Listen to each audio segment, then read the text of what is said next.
Hey everyone, welcome back to Bestowal Talks, the podcast where we decode SAP, supply chain, and digital transformation without the jargon headache.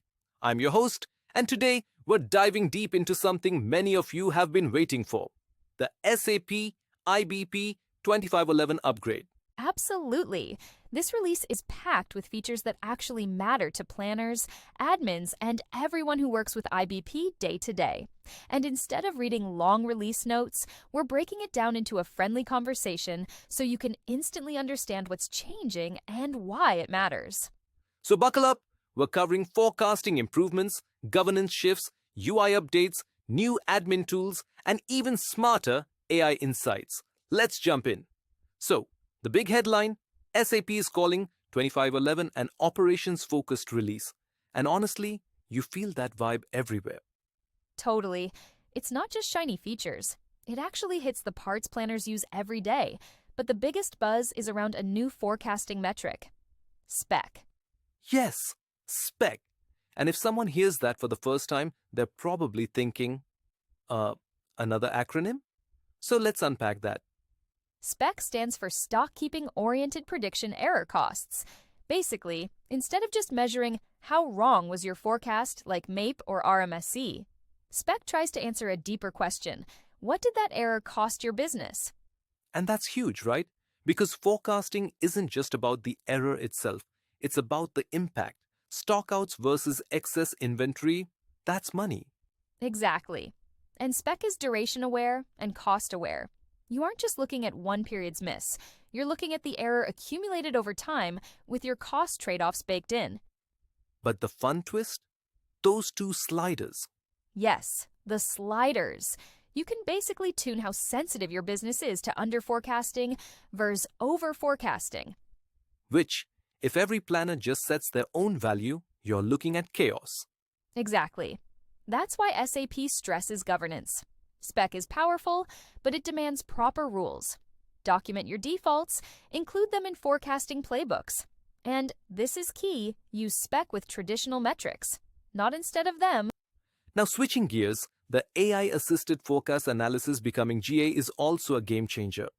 Oh yes, it's the transparency everyone has been asking for. You finally get context on why an algorithm chose a model, what your time series looks like, and even suggestions for improvement. But with a small fine print, it only works for forecasts calculated after the upgrade. Right. No retroactive magic, and it needs at least one previous run of automation for comparison.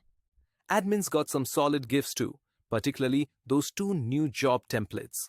Yes, one for fixing conversion factors automatically, especially when new units arrive from ECC or S4, and one for keeping planning data aligned with master data changes. That second one is such a pain reliever, but SAP says, test carefully.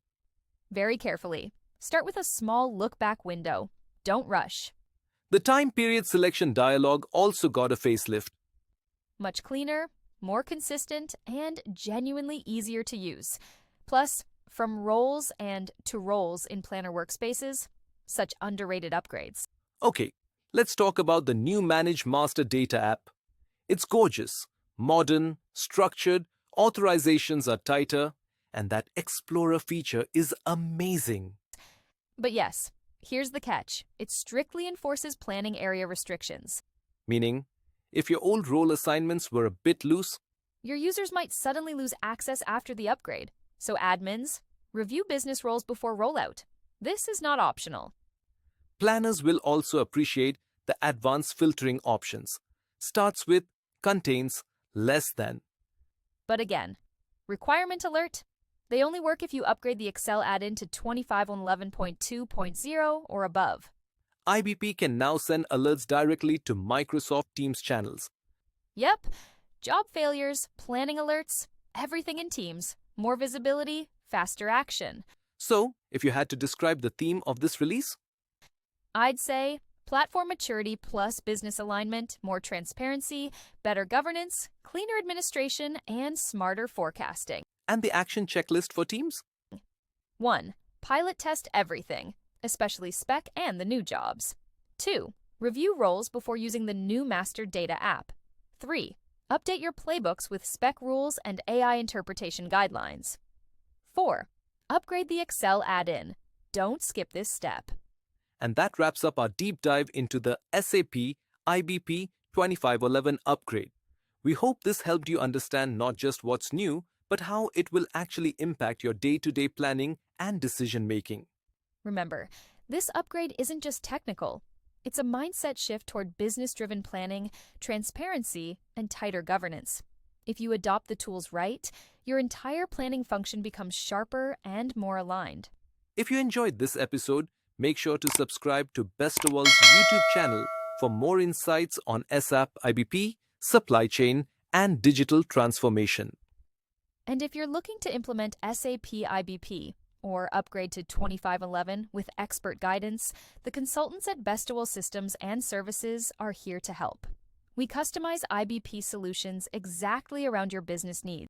Thanks for listening, and we'll see you in the next episode of Bestowal Talks.